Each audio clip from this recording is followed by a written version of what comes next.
Hello! Welcome back to the channel. Ako nga pala si John Calucalyar at sa video ito ay pag-usapan natin ang isa pinaka-basic pero super useful na concept sa statistic, ang tawag ay Z-score.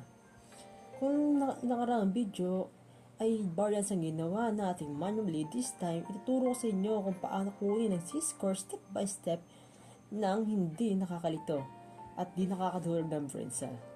Bakit nga ba Z-scores? Kapag naintindihan mo ang Z-score, naintindihan mo kung paano nag-a-adjust ang isang value in relation sa buong dataset. Magamit natin ang Z-score para malaman kung gaano kalayo ang isang value sa mean, makita kung above or below average ka, gumawa ng standardized comparisons, mag-compute ng probabilities gamit ang Z-score, at syempre, common to sa mga quizzes sa exam. At may discussion tayo. Simple, hindi ka naman makakomplikado dito kasi yung start lang namin na dito sa definition ay Z-scores tells you how many standard deviation a value is away from the mean. Meaning lang yan, gaano siya kalayo at saang direksyon, above or below. Kung above siya, positive Z-score. Kung below naman siya sa mean, negative Z-scores. Ang formula natin ay, dyan sa screen, yung formula ay Z equals X minus mean divide standard deviation. Don't worry, huwag kang nakakalito lang yan, pero masasundan mo yan, madali lamang yan. Bago natin mag-sample muna tayo ng computation. Yung given natin ay mean ay 50, standard deviation ay 10, yung x natin ay 68. Step by 1, identify what you need. Yun yung given. Step 2, subtract the mean from x. 68 minus 50 equals 18.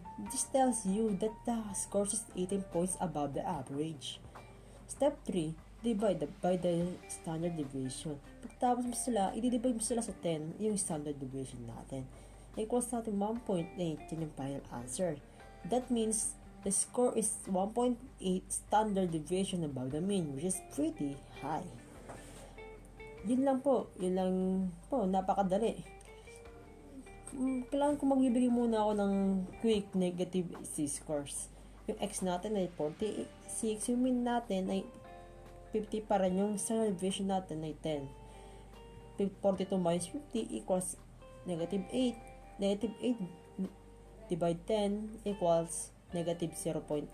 Yung Z-scores natin ay 6.8, below mean siya.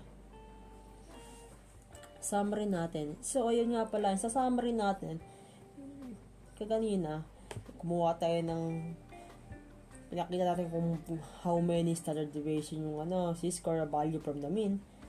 Pinakita ko ng formula, positive above average, negative below average.